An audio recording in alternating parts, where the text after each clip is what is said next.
히틀러의 나치당에게 투표를 해서 정권을 잡게 하고 그들이 악행을 행하는데도 방조한 정치적 책임, 그것은 있는 거죠. 이 독일인들이 결코 책임에서 자유롭지 않다는 것은 바로 이 군인의 사례를 보면 분명해집니다. 군인? 네. 당시 오스트리아 출신으로 독일군 중사였던 안톤 슈미트입니다. 아, 슈미트. 네. 유대인들이 죄 없이 학살되는 것을 보고 그들을 돕기로 결정합니다. 그래서 게토에서 굶주리는 유대인들에게 몰래 부대에서 먹을 것을 갖다 주기도 하고 유대인들에게 위조 신분증을 발급해줘서 그들의 탈출을 돕기도 했고 탈출하는 것을 봐도 묵과해줬죠. 근데 이제 이 행동이 발각되면서 결국은 군사 재판에 회부되고 결국은 사형을 받게 됩니다. 아유. 착한 사람이 왜 네. 그렇게 되는 거야? 형장에 가기 전에 그는 아내에게 이런 편지를 보냈다고 합니다. 나는 내 운명에 묵묵히 따릅니다. 나의 운명은 우리 주님이 내리신 것이니 어떤 것도 이를 바꿀 수 없죠. 오늘 나는 매우 편안합니다.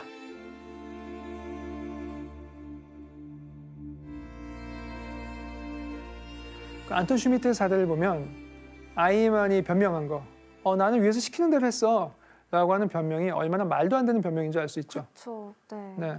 안톤 슈미트는 아이만보다 계급도 낮고 운신의 폭이 훨씬 적었어요. 하지만 그럼에도 불구하고 맹목적인 애국심에서 벗어나서 스스로 판단할 수 있었죠. 네. 그러니까 사람은 사람은 어떤 상황에서도 도덕적 결단을 할 자유가 있습니다. 네. 진짜 아이만 같은 사람이 있는가 하면 뭐 안톤 슈미트 같은 그러니까요. 영웅도 있네요. 그러니까요. 그리고 이런 책임의 논리가 독일인들에게 엄청난 각성을 일으키게 됩니다.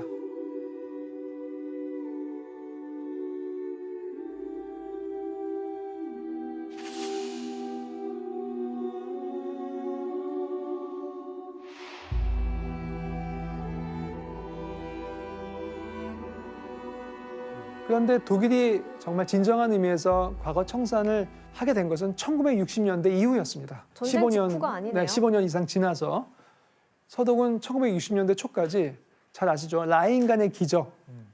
라인강의 기적을 이루면서 경제 성장에 급급해서 사실 과거에는 별로 관심이 없었습니다. 또 감추고도 싶었고요. 동독의 입장은 그랬습니다. 나치는 자본주의가 낳은 산물이다. 히틀러는 서독인이었다. 자신들은 나치와 싸운 사람들이기 때문에 우리는 결백해 라고 주장했죠. 왜 그래? 그런데 1960년대 중반부터 변화가 시작됩니다. 이제 좀 제대로 청산하나요? 네, 60년대 중반부터 그 계기가 뭐였을까요? 세대 교체예요. 이제 새로운 세대가 등장한 거예요. 1960년대 젊은 세대, 이들을 우리가 흔히 68세대라고 하는데 68년에 거리를 점거하고 이제 사회를 개혁하려고 했던 그런 청년들의 세대인데요.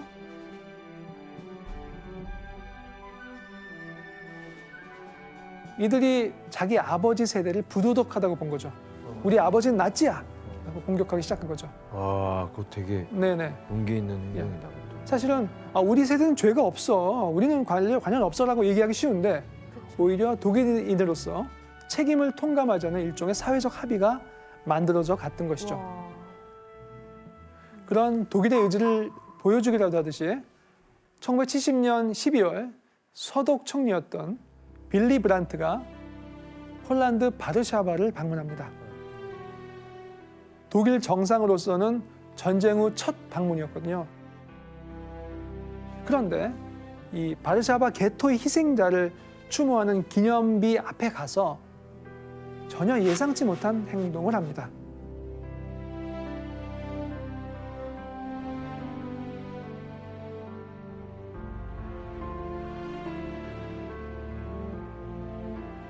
브란트는 희생자들에게 경의를 표하는 의미로서 무릎을 꿇은 거죠.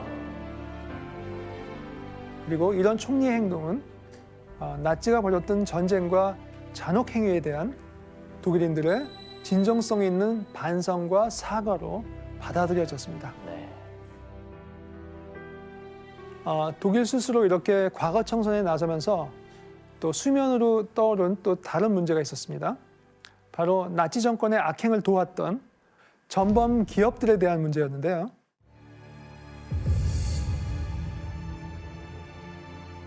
우리가 잘 아는 굉장히 이미지 좋은 기업들, 벤츠, BMW, 폭스바겐, 크룹, 지멘스, 아이게.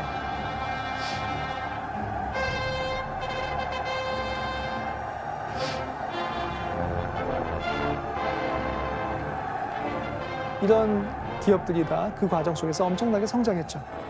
강제 노역. 강제 노역을 통해서. 그런데 1990년대 말에 가서 강제 노역에 착취당했던 개개인들이 집단 손해배상 소송을 했고요. 그리고 미국을 중심으로 해서 독일 제품 불매 운동이 일어났어요. 그래서 결국 독일 기업들은 2000년 8월 독일 정부와 힘을 합쳐서 피해당한 개개인에게 이제 배상하는 건데요.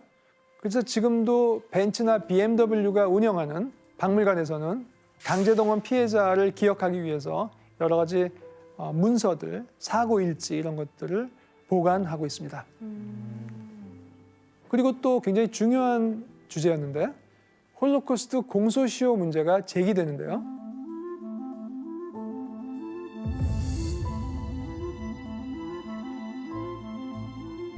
당시 독일 현행법상 20년 공소시효가 있거든요. 그래서 1945년 5월 8일에 폐망했으니까 1965년 5월 8일이 되면 20년이 지나서 그다음부터는 기소가 안 돼요.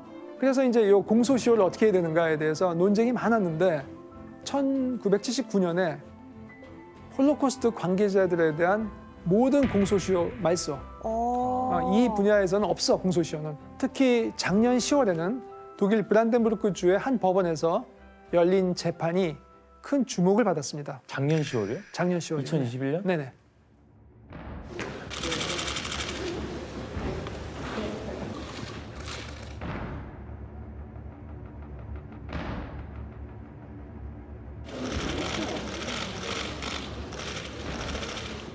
이때 법정에선 피고의 나이는 100살이었습니다. 네.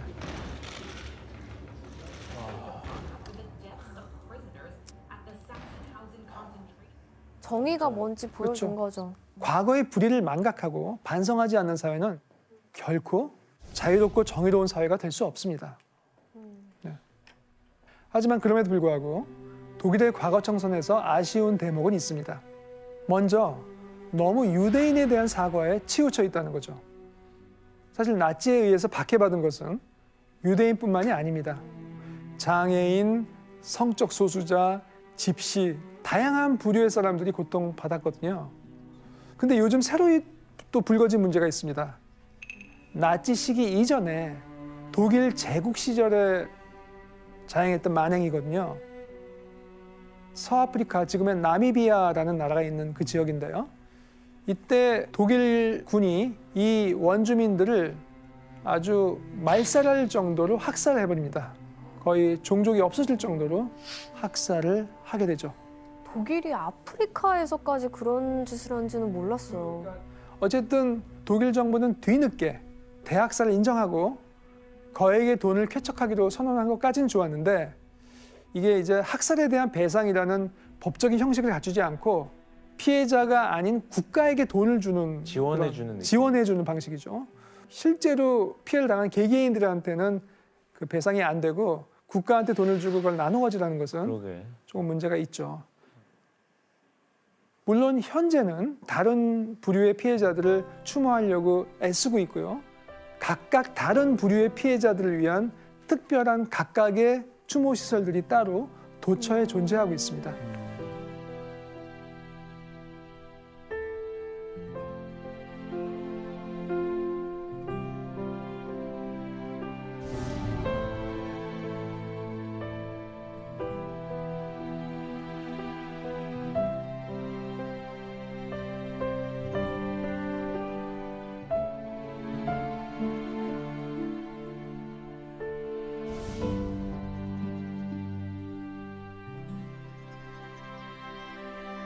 Der kommende deutsche Mensch wird nicht nur ein Mensch des Buches,